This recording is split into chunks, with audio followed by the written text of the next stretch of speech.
यानी ये वणिक वर्ग अपने को शब्द समझना पड़ेगा। अभी आप देखोगे ना, ऐसे अपन 2-3 दिन से पढ़ रहे हैं लेकिन इतने सारे नए शब्द अपने को मिल गए हैं कि अपन सोच रहे हैं कि इनके मतलब क्या होते हैं। ये सब हिंदी भाषा है, हिंदी अच्छी करनी है।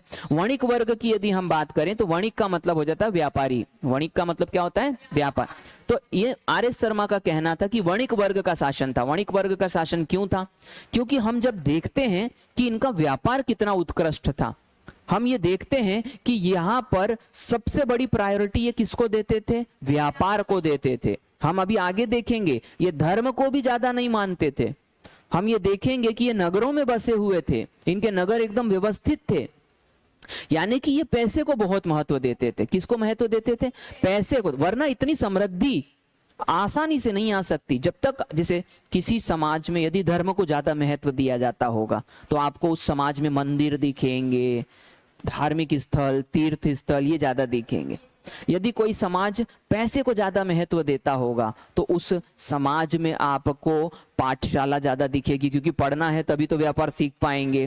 फिर आपको जो है वो व्यवसाय शालाएं ज्यादा दिखेंगी जहां बाजार ज्यादा होंगे। आ रहा है कि नहीं समझ में? व्यवसाय फलता फूलता। तो इनकी जो सभ्यता थी लगभग वैसी ही सभ्यता थी जिसमें व्यापार बहुत ज्यादा ये प्रमोट करते थे, व्यापार को सबसे बड़ा मानते थे। धार्मिक चीजें तो यहाँ पर कुछ मिली नहीं। तो आर.एस. शर्मा का ये जो मत है ना, ये सर्वमान्य माना जाता है कि वाकई में, क्योंकि धर्म मिला नहीं, धर्म के आधार पर हम ये कह नहीं सकते कि ये लोग ज्यादा धार्मिक थे। तो यहां पर हम कह सकते हैं कि सर्वाधिक मान्य, यहां पर क्या लिखा है? निष्कर्ष हम क्या निकालेंगे, है ना? सर्वाधिक मान्य मत। सर्वाधिक मान्य मत क्या है? वो है कि वणिक वर्ग का शासन।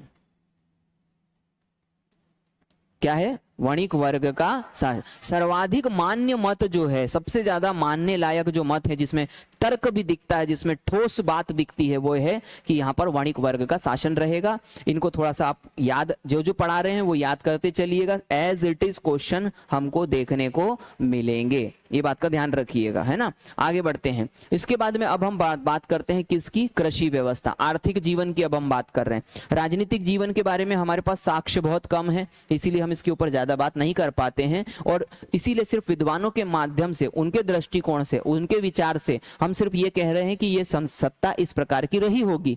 आर्थिक जीवन के बारे में हमको बहुत कुछ पता है इनके, क्योंकि आर्थिक जीवन का मतलब जहां पर भी पैसे का या वस्तु का आदान प्रदान होता था, तो उस मामले में ये बहुत ज्यादा जो है थे प्रसिद्ध थे। आर्थिक जीवन की बात करें तो सबसे पहले आर्थिक जीवन में क्या आता है? कृषि। ये किस प्रकार की कृषि करते थे, कैसी कृषि करते थे, क्या क्या साधन इस्तेमाल करते थे? तो सबसे पहला पॉइंट आता है कि कृषि की इनकी अवस्था कैसी थी, कितना जानते थे ये कृषि के बारे में। तो कृषि के बारे में ये है कि विकसित अवस्था में थी। कैसी थी? विकसित अवस्था में। अब ये बात समझनी पड़ेगी कि विकसित अवस्था का मतलब क्या होता है। एक शब्द होता है विकासशील और एक होता है विकसित। भारत एक विकासशील देश है, अमेरिका एक विकसित देश है। आ रहा है कि नहीं समझ में?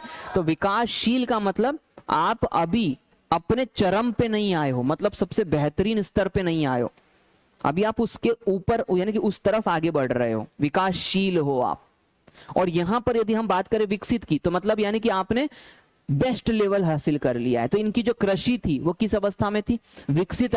बेस्ट लेवल, उस समय का बेस्ट लेवल इनने हासिल कर लिया था। इनके पास सारे बेहतरीन औजार थे जो फसल लगाने के लिए, फसल के लिए बहुत ज्यादा जरूरी माने जाते हैं। इसके बाद में हम अवस्था की बात करें तो विकसित अवस्था में थी। अन्नागारों का महत्व मैंने आपको बताया था। अन्नागार कहाँ मिले हैं? मोहनजोदड़ो में, अलग अलग जगहों पर मिले हैं, लेकिन मोहनजोदड़ो में सबसे बड़ा अन्नागार मिला है। तो ये अन्नागार क्यों बनाते थे, ये सोचने वाली बात है। तो उसका कारण यह है कि जो कृषि अधिशेष होता था, यहां पर शब्दों का विशेष ध्यान रखना होता है। क्या था? कृषि अधिशेष को सुरक्षित करने के लिए,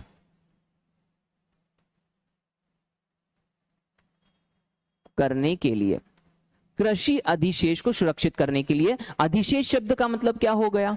जो आपके पास में इंग्लिश में इसको सरप्लस कहते हैं, यानी कि मेरी जरूरत पूरी हो गई, मेरे घर ने खाना पीना खा लिया, मतलब मेरे खेत में 50 कट्टे गेहूं निकलते हैं, मेरी जरूरत कितनी है? 5 कट्टे, तो 45 क्या हो गया? अधिशेष। आ रहा है कि नहीं समझ में? जिसे मैं व्यापार करके अपना जीवन चला लूंगा। क्या मेरी बात समझ में आई?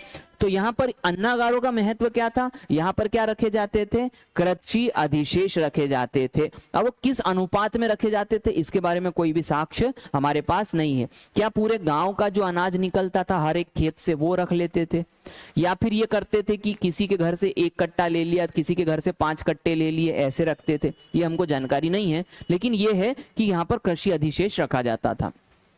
अन्नागारों की यदि हम बात करें, है ना, अन्नागारों की, अच्छा एक और चीज में इसमें एक और बात की बात निकलती है तो उसमें हम बता सकते हैं। जैसे इनके जब अपन ने मकान देखे, घर देखे, तो वहां पर कहीं पर भी कोई बहुत बड़ा गोडाउन घरों में नहीं दिखाई दिया। आ रहा है कि नहीं समझ में?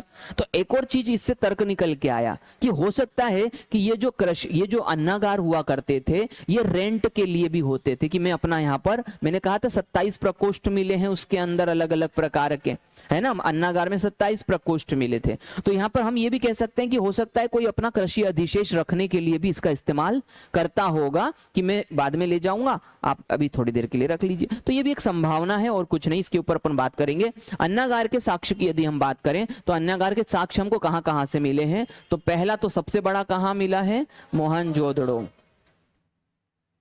है ना, मोहनजोदड़ो से हमें सबसे बड़ा प्राप्त हुआ है।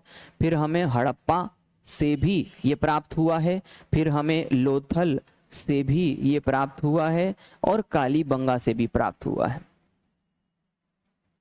ना। ये बात आप जान के रखिएगा कि इन 4 जगहों से लगभग हमको क्या है, इसके साक्ष्य मिले हैं कि अन्नागार इन जगहों पर थे। लेकिन सबसे बड़ा कहां पर था? मोहनजोदड़ो।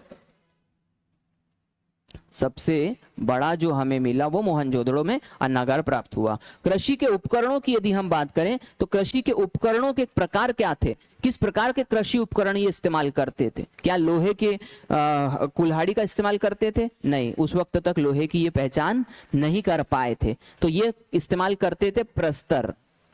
प्रस्तर क्या होता है? नहीं मालूम है हमको। प्रस्तर का मतलब होता है पत्थर। आ रहा है कि नहीं? ये संस्कृत का शब्द है। तो पत्थर को क्या कहते हैं? प्रस्तर।